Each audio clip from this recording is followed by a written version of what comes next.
खालीलपैकी कोणती उदाहरणे व्यस्त चलनाची आहेत? आता हे 4 उदाहरणं दिली आहेत. या 4 उदाहरणामध्ये व्यस्त चलनाची उदाहरणं कोणती आहेत हे आपल्याला सांगायचं आहे.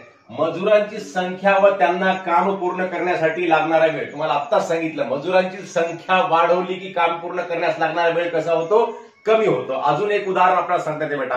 आपल्यापैकी बरेच जण शेतकरी कुटुंबातील असतात, आपले पालक शेतकरी असतील. आपलं शेत आहे, समजा शेतामध्ये आपल्याला 1 एकर जमीन निंदन करायचे. 1 एकर जमीन काय करायचे? निंदायची आहे. समजा 1 एकर जमीन आहे आणि 1 एकर जमिनीचं काय करायचं आहे? निंदन करायचं. निंदन म्हणजे त्या पिकाचं तण वगैरे काढत असतो आपण निंदन करून. मग हे 1 एकर जमिनीमध्ये निंदन करण्यासाठी 10 मजूर लागत असतील. 10 मजूर लागत असतील तर 10 मजूर समजा आपण एकाच दिवशी लावले 10 मजूर, तर ते निंदन एका दिवसामध्ये होईल. 10 मजूर भेटले नाही, समजा 5 मजूर लावले तर निंदायला किती दिवस लागतील? 2 दिवस लागतील. समजा 2च मजूर भेटले तर किती दिवस लागतील निंदन करायला? 5 दिवस लागतील. आणि समजा कोणीच भेटलं नाही, त्या शेतकरी कुटुंबातील एक स्त्री एकटीच निंदत आहे, तर तिला किती दिवस लागतील बेटा? 10 दिवस लागतील. म्हणजे हे काय झालं बेटा? व्यस्त चलन झालं. म्हणजे मजुरांची संख्या जास्त राहिली की दिवस कसे लागायलेत? कमी लागायलेत. आणि मजुरांची संख्या जशी जशी कमी होत जाईल तसे तसे इकडे दिवस काय होत आहेत? वाढत जात आहेत बेटा. म्हणजे यालाच म्हणतात व्यस्त चलन. यालाच म्हणतात काळ, काम आणि वेग यावर आधारित उदाहरण म्हणतात बेटा याला.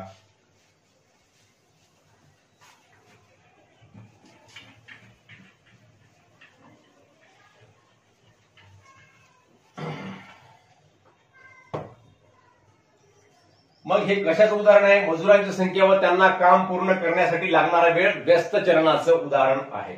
जसं मजुरांची संख्या वाढवणार तसा काम पूर्ण करण्यासाठी लागणारा वेळ कसा होईल? कमी होईल.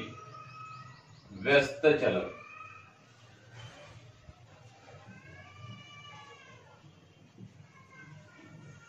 हौद भरण्यासाठी असलेल्या एकसारख्या नळांची संख्या व हौद भरण्यासाठी लागणारा वेळ. आता एकसारखे नळ आहेत हौद भरण्यासाठी. समजा 10 नळ आहेत एक हौद भरण्यासाठी. 10 नळ एकाच वेळी चालू केले तर हौद कसा होईल? कमी वेळामध्ये भरेल. 5 नळ चालू केले तर जास्त वेळ लागेल. 2 नळ चालू केले तर अजून जास्त वेळ लागेल. आणि 1 नळ चालू केलं तर अजून जास्त वेळ लागेल. म्हणजेच हे सुद्धा कसं आहे? व्यस्त चलनाचं उदाहरण आहे. जसं जसं नळांची संख्या वाढवली तसं तसं वेळ कसा होईल? हौद भरण्यासाठी कमी लागेल. आणि जसं जसं नळांची संख्या कमी केली तसा तसा हौद भरण्यासाठी वेळ कसा लागेल? जास्त लागेल. म्हणजे हे सुद्धा कसं आहे बेटा? व्यस्त चलनाचं उदाहरण आहे. कोणतं उदाहरण कशाचं आहे हे आपणास समजणं आवश्यक आहे. त्या आधारेच आपण गणित सोडू शकतो. आता वाहनात भरलेले पेट्रोल व त्याची किंमत. आता हे अतिशय सोपं आहे. वाहनामध्ये समजा 1 लिटर पेट्रोल भरलं, 90 रुपये किंमत आहे. त्याची किंमत 1 लिटर पेट्रोलची 90 रुपये. 2 लिटर भरलं तर 180 रुपये. 3 लिटर भरलं तर 270 रुपये. म्हणजे जसं जसं वाहनातले भरलेले पेट्रोलची समजा लिटर वाढत आहे. 1 लिटर भरलं तर 90 रुपये, 2 लिटर भरलं तर 180 रुपये, 3 लिटर भरलं तर 270 रुपये. म्हणजे पेट्रोल जे आपण वाहनामध्ये भरतो ते पेट्रोल समजा क्षमता जशी जशी वाढत आहे पेट्रोल भरण्याची तशी तशी त्याची किंमत सुद्धा कशी होत आहे? वाढत आहे. आणि जसं जसं पेट्रोल आपण कमी भरत जाऊ तसं तसं त्याची किंमत कशी होत जाईल? कमी होत जाईल. म्हणजे हे व्यस्त चलन आहे का बेटा? नाही. दोन्ही बाबी समप्रमाणामध्ये वाढत आहेत आणि समप्रमाणामध्ये कमी होत आहेत. याला म्हणतात समचलन म्हणतात. याला समचलन. चौथं आणि शेवटचं उदाहरण. वर्तुळाचे क्षेत्रफळ व त्या वर्तुळाची त्रिज्या. आता वर्तुळाच्या क्षेत्रफळाचं सूत्र काय आहे बेटा? तर पाय आर चा वर्ग. पाय आर चा वर्ग हे वर्तुळाच्या क्षेत्रफळाचं सूत्र आहे. पाय आर चा वर्ग. मग वर्तुळाची त्रिज्या समजा किती असेल? 5 सेंटीमीटर असेल तर त्या प्रमाणामध्ये वर्तुळाचे क्षेत्रफळ असेल. 7 सेंटीमीटर केले की ते वर्तुळाचे क्षेत्रफळ अजून वाढेल. 8 सेंटीमीटर केलं तर अजून वाढेल. 10 सेंटीमीटर केलं तर अजून वाढेल. 20 सेंटीमीटर केलं तर अजून वाढेल. म्हणजे जशी जशी त्रिज्या वाढत जाईल तसं तसं त्या वर्तुळाचं क्षेत्रफळ सुद्धा वाढत जाईल. म्हणजे दोन्ही बाबी समप्रमाणामध्ये वाढत आहेत आणि समप्रमाणामध्ये कमी केल्या तर समप्रमाणामध्ये कमी होत आहेत. म्हणून याला सुद्धा काय म्हणायचं बेटा? समचलन म्हणायचं. व्यस्त चलन म्हणजे एक बाब वाढवली तर दुसरी बाब काय होते? कमी होते. आणि एक बाब कमी केली तर दुसरी बाब वाढते. म्हणजे दोघांचं प्रमाण कसं असते? उलट असते. एकाला कमी केलं तर दुसरं वाढते, दुसऱ्याला कमी केलं तर पहिलं वाढते. अशा प्रकारचे चलनाला व्यस्त चलन म्हणतात. आणि दोन्ही बाबी समान वाढल्या तर त्याला समचलन म्हणत असतात. तर यावर आधारित आपल्याला उदाहरण या ठिकाणी बघायचे आहेत. यामधला दुसरा उदाहरण आहे. जर 15 मजुरांना एक भिंत बांधण्यास 48 तास लागतात तर 30 तासात ते काम पूर्ण करण्यासाठी किती मजूर लागतील? आता 15 मजूर सांगितले बेटा आणि एक भिंत बांधायची आहे. त्या भिंत बांधण्यासाठी 48 तास लागतात म्हणून सांगितलेलं आहे. मग हे काय झालं, मजुरांची संख्या किती झाली, 15 झाली आणि भिंत बांधण्यासाठी तास किती लागायले तर 48 लागायले. समजा मजुरांची संख्या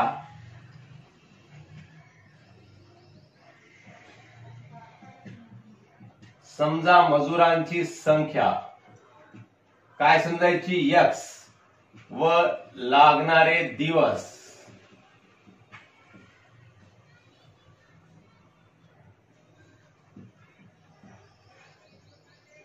y मानू. भिंत बांधण्यास लागणारे दिवस y मानायचं. मग हे मजूर वाढवले की भिंत बांधणारे दिवस कसे लागतील, कमी लागतील. म्हणजेच हे काय आहे बेटा, व्यस्त चलन आहे. x व्यस्त चलनामध्ये आहे वायच्या व्यस्त चलनामध्ये आहे. यालाच आपल्याला असं लिहिता येते. म्हणून x बरोबर आहे k/y. म्हणजेच ह्या 1 च्या ऐवजी काय लिहिलं आपण, k लिहिलं आणि हे बरोबर चिन्ह दिलं. म्हणजेच k बरोबर आहे xy. हे आपल्याला या ठिकाणी चलनाचा स्थिरांक k बरोबर xy या सूत्राने प्राप्त होतो. मग x ची किंमत आणि y ची किंमत आपल्याला या ठिकाणी लिहायची आहे. काय सांगितलं, जर x बरोबर 15 आणि y बरोबर 48 तर k बरोबर किती. मग आता k काढून घेऊयात मुलांनो या आधारे, या सूत्राच्या आधारे. k बरोबर आहे xy बरोबर आहे 15 गुणिले 48. 15 गुणिले 48, 15 15 1 15 15 2 30 15 3 45 15 4 60 15 5 75 15 6 90 15 7 105 15 8 120. 120 ला 0 हातचे आले 12 15 4 60 आणि 12 किती 720. म्हणून k बरोबर आहे 720. हा काय आहे बेटा, चलनाचा स्थिरांक आहे. चलनाचा स्थिरांक आहे. मग चलनाचा स्थिरांक किती आला, k बरोबर 720 आला बेटा. आणि k बरोबर काय आहे सूत्र, xy आहे. मग x आणि y ची किंमत आपल्याला या ठिकाणी दुसरी सांगितली 30 तासामध्ये. म्हणजे तास सांगितले किती 30. सॉरी, तर दिवसच्या ऐवजी आपण तास करूयात. लागणारे तास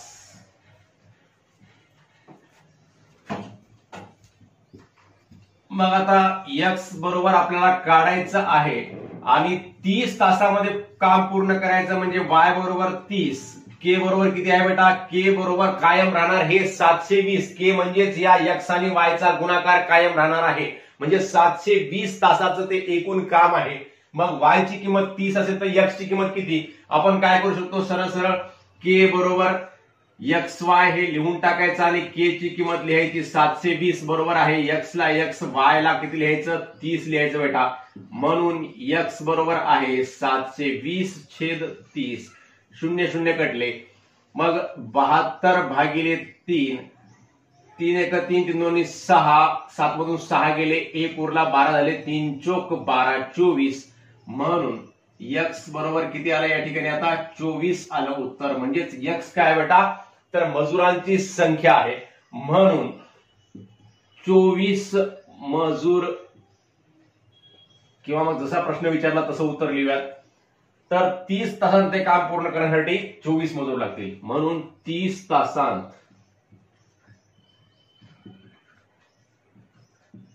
ते काम पूर्ण करण्यासाठी किती मजूर लागतील, 24 मजूर लागतील. अशा प्रकारचे हे प्रश्न असतात. काळ, काम व वेग वरले. दुसऱ्या भाषेमध्ये सांगायचं असेल तर व्यस्त चलनावरले. अतिशय सोपे असतात. व्यस्त चलनामध्ये काय करायचं असते, अगोदर चलनाचा स्थिरांक काढून घ्यायचा, ही माहिती लिहायची. x व्यस्त चलनामध्ये आहे, y च्या हे लिहायचं आणि नंतर x बरोबर k/y आणि k बरोबर मग काय होईल xy. तुम्हाला पूर्वीच्या व्हिडिओमध्ये सांगितलेलं आहे, व्यस्त चलनामध्ये हा xy चा गुणाकार स्थिर असतो आणि समचलनामध्ये xy चं गुणोत्तर स्थिर असते बेटा. गुणाकार आणि गुणोत्तर हे दोन शब्द लक्षामध्ये ठेवायचे. त्यावर आधारितच समचलन आणि व्यस्त चलन आहे.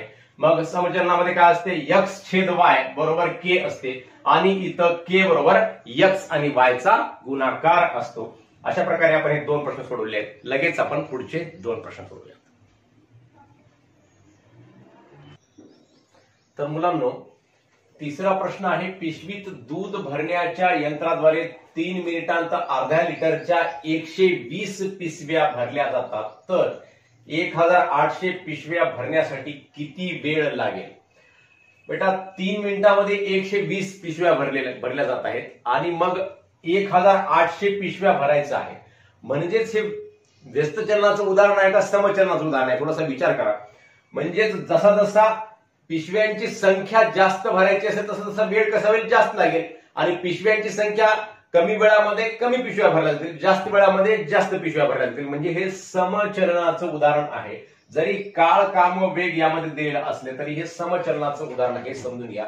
म्हणजे आपल्याला माहितीच्या आधारे उदाहरण कोणतं आहे, व्यस्त चलनाचं आहे का समचलनाचं आहे, हे समजून घ्यावं लागते आणि समजून घेऊन गणित सोडवावं लागते. अन्यथा आपलं गणित चुकून जाऊ शकते.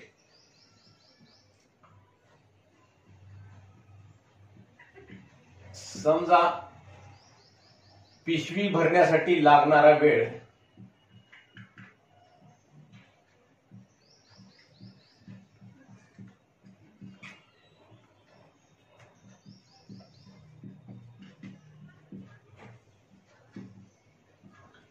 काय म्हणू? टी व पिशव्यांची संख्या म्हणजेच नंबर n म्हणू. पिशव्यांची संख्या n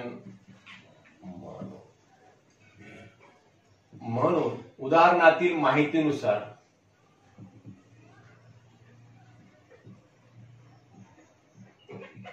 आता या उदाहरणातील माहितीनुसार आपल्याला काय कळते की हे कशाचं उदाहरण आहे? समचलनाचं उदाहरण आहे, हे आपणास कळते बाळांनो. मग आपण लिहायचं समचलनाचं उदाहरण म्हणजेच टी हा समचलनामध्ये आहे, कशाच्या? n म्हणून टी बरोबर आहे kn. के काय आहे? स्थिरांक आहे. म्हणजेच जेव्हा समचलन असते तेव्हा काय असते बेटा? के बरोबर आहे t/n असते. हे लक्षामध्ये ठेवा, t/n.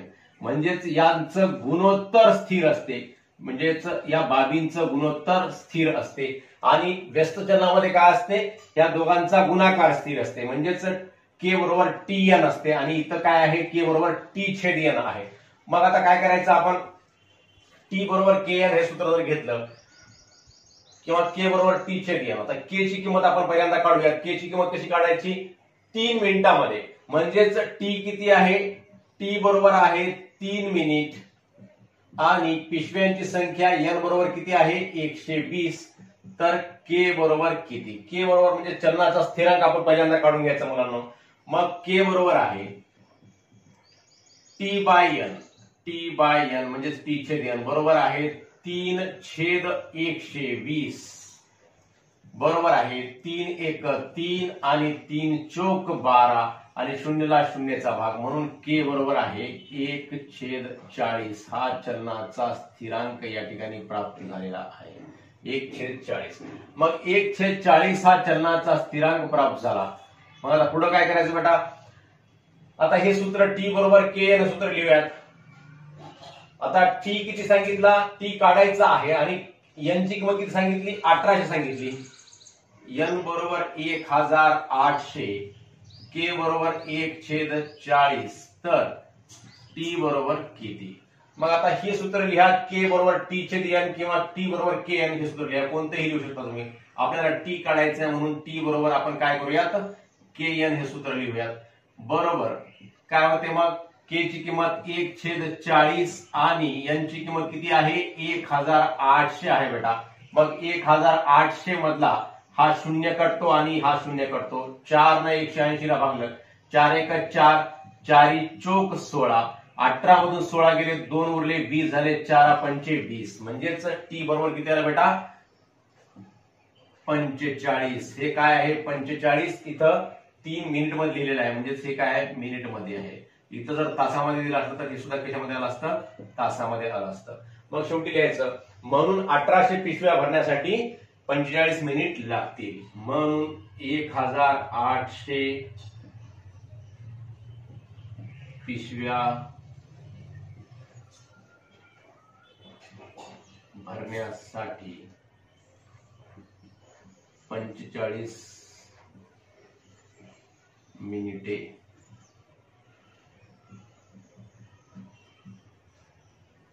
लागतील. अशा प्रकारे हे आपण तिसरं उदाहरण या ठिकाणी सोडवलेलं आहे. तर बेटा चौथा प्रश्न आहे, एका कारचा सरासरी वेग 60 किमी प्रति तास असताना काही अंतर जाण्यास 8 तास लागतात. जर तेच अंतर 7.5 तासांत कापावायचे असेल तर कारचा सरासरी वेग किती वाढवावा. आता कार आहे, एका कारनं एका गावाला जायचं, समजा अंतर पार करायचं, ते अंतर आपण या कारची स्पीड, कारचा वेग 60 किमी प्रति तास असताना त्या गावाला निश्चित ठिकाणाला पोहोचण्याला किती वेळ लागत आहे, 8 तास लागत आहेत. म्हणजे टाइम किती लागत आहे, 8 तास. मग 7.5 तासामध्ये जर ते अंतर पूर्ण करायचं असेल, म्हणजेच आपल्याला कमी वेळामध्ये अंतर पूर्ण करायचं आहे, तर मग आपल्याला काय करावं लागेल, कारची स्पीड वाढवावी लागेल. म्हणजेच स्पीड जशी जास्त वाढवली, वेग जसा जास्त वाढवला, तर ते अंतर जे आहे ते अंतर तेवढंच राहणार आहे, परंतु त्या अंतरावर पोहोचण्यासाठी लागणारा वेळ कसा होणार आहे, कमी होणार आहे. आणि कारची स्पीड, कारचा वेग जर कमी केला तर ते अंतर जे आहे त्या अंतरापर्यंत पोहोचण्यासाठी लागणारा वेळ जास्त लागणार आहे. स्पीड कमी केली, वेळ जास्त, स्पीड वाढवली, वेळ कमी. थोडक्यामध्ये असं सांगता येईल. आपणा सर्वांना माहितीच आहे, आपण आपल्या घरी, बऱ्याच जणांच्या घरी गाडी असेल, मोटरसायकल असेल, काहीतरी असेल, आपण वाहन चालवताना आपले वडील जेव्हा वाहन चालवतात तेव्हा तुम्ही बरेच जण बघत असाल, स्पीड जशी जास्त असते वाहनाची तसं तसं अंतर आपलं कसं होते, लवकर येते. म्हणजेच वेळ आपल्याला कमी लागतो, आणि स्पीड कमी असेल तर वेळ कसा लागतो, जास्त लागतो. या आधारे म्हणजेच हे कशाचं उदाहरण आहे बेटा, व्यस्त चलनाचं उदाहरण आहे. म्हणजे एक बाब कमी केली दुसरी बाब वाढते, आणि एक बाब वाढवली तर दुसरी बाब कमी होते. व्यस्त प्रमाण आहे. समजा कारचा सरासरी वेग किती सांगितला, 60 किमी प्रति तास. म्हणजेच समजा कारचा वेग, म्हणजेच आपण यस मानूयात, समजा कारचा वेग यस व लागणारा वेळ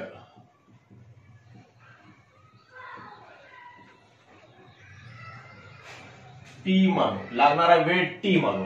मग आता यस आणि टी हे कसे आहेत बेटा, व्यस्त चलनामध्ये आहेत. म्हणजेच यस म्हणजेच स्पीड वाढवली तर टी कसा होईल, कमी होईल, आणि स्पीड कमी केली तर टी कसा होईल, वाढेल. म्हणजे त्याला आपण व्यस्त चलनामध्ये लिहिलेलं आहे. इथं समचलन होतं, दोन्ही एक वाढवलं तर दुसरंही वाढत होतं. आता इथं एक वाढवलं तर दुसरं कमी होते, म्हणजे त्याला व्यस्त चलन म्हणतात. मग इथं काय कसं होतं, टी बरोबर के एन. आता इथं यस बरोबर के छेद टी, म्हणून के बरोबर यस टी, हे आपल्याला समीकरण, हे सूत्र या ठिकाणी प्राप्त होते. मग आता आपल्याला एस टी हे काढायचं, के ची किंमत काढायची, म्हणजे चलनाचा स्थिरांक काढायचा आहे. म्हणून के बरोबर आहे, एस ची किंमत किती सांगितलेली आहे, स्पीड किती सांगितली, 60 सांगितली, आणि टाइम किती सांगितला, 8 तास सांगितला. बरोबर आहे 800 आणि 8×45 8 सख 48, म्हणून के बरोबर आहे 480. के बरोबर 480 ही किंमत प्राप्त झाली बाळा. याला काय म्हणायचं, चलनाचा स्थिरांक म्हणतात. चलनाचा स्थिरांक म्हणतात. चलनाचा स्थिरांक आहे 480. मग आता काय करायचं आपल्याला, 7.5 तासामध्ये ते अंतर कापायचं आहे. म्हणजे 7.5 तास म्हणजे वेळ कमी, आपण या ठिकाणी वेळ कमी वेळेमध्ये पार करायचा आहे. मग स्पीड काय करावं लागेल, वाढवावी लागेल. मग आता इथं लिहूया, तर टी बरोबर 7.5 आणि के बरोबर 480. तर आपल्याला काय काढायचं आहे, एस बरोबर किती. मग आता हेच सूत्र लिहायचं, के बरोबर एस टी, म्हणून के बरोबर आहे एस टी, म्हणून के ची किंमत किती आहे बेटा, 480 आहे, आणि एस ची किंमत आपल्याला काढायची आहे, आणि टी ची किंमत किती सांगितली, 7.5 सांगितली, 7.5. म्हणून यस बरोबर आहे 480 छेद 7.5. आता इथला दशांश चिन्ह उडवण्यासाठी काय करायचा, म्हणजेच याला 10 ने गुणायचं, वरही सुद्धा 10 ने गुणायचं, म्हणजेच वर 10 ने गुणल्याने किती होते, 4800 होतात, आणि खाली 75 होतो बेटा. आता इथं 25 न भाग जातो खाली सुद्धा, आणि वर सुद्धा जातो, कारण शेवटी 2 शून्य आहेत, म्हणजेच 25च्या पटीमध्ये दोन्ही संख्या आहेत. 25 दोन्ही 50, 25 3 75, 25 1 25, उरले किती, 23 उरले या ठिकाणी 23. मग 230 झाले, 25 8 200,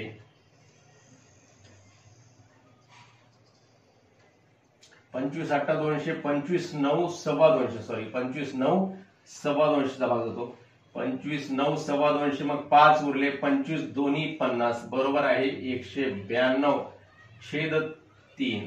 मग परत 192 ला 3 ने भागा, 3 पाहिजे 15, 3 सख 18, 3 सख 18, 1 उरला मग 3 चोक 12, म्हणजेच वेळ किती लागत आहे, म्हणून यस बरोबर आहे, सॉरी स्पीड किती पाहिजे मग 64 किलोमीटर प्रति तास. मग 64 किलोमीटर प्रति तास स्पीड जेव्हा असेल तेव्हा त्या कारला 7.5 तास म्हणजे 7.5 तास लागतील. मग इथं प्रश्न काय विचारला आपल्याला, कापवायचे असेल तर कारचा सरासरी वेग किती वाढवावा म्हणते बेटा. पूर्वी कारचा वेग होता 60 किमी प्रति तास आणि किती वाढवावा म्हणल्यानंतर मग 64 किमी प्रति तास आपल्याला वेग आवश्यक आहे, म्हणजेच किती वाढवावा लागेल मग आता, म्हणून 64 मधून 60 काय करायचे वजा करायचे, कारचा वाढवावा लागणारा वेग बरोबर आहे 64 वजा 60 बरोबर आहे 4 किमी प्रति तास. एवढा वेग ह्या कारचा वाढवावा लागणार आहे बाळांनो, हे लक्षात ठेवा. अशा प्रकारे आपण हे 14 उदाहरण सोडवलेलं आहे व आपला हा सराव संच 7.3 पूर्ण केला व चलन हे प्रकरण सुद्धा या ठिकाणी पूर्ण केलेलं आहे बेटा. आपणा सर्वांना हा व्हिडिओ आवडला असल्यास नक्की आपल्या मित्रांना शेअर करा व लाईक्स व कमेंट सुद्धा अवश्य करा मुलांनो. धन्यवाद.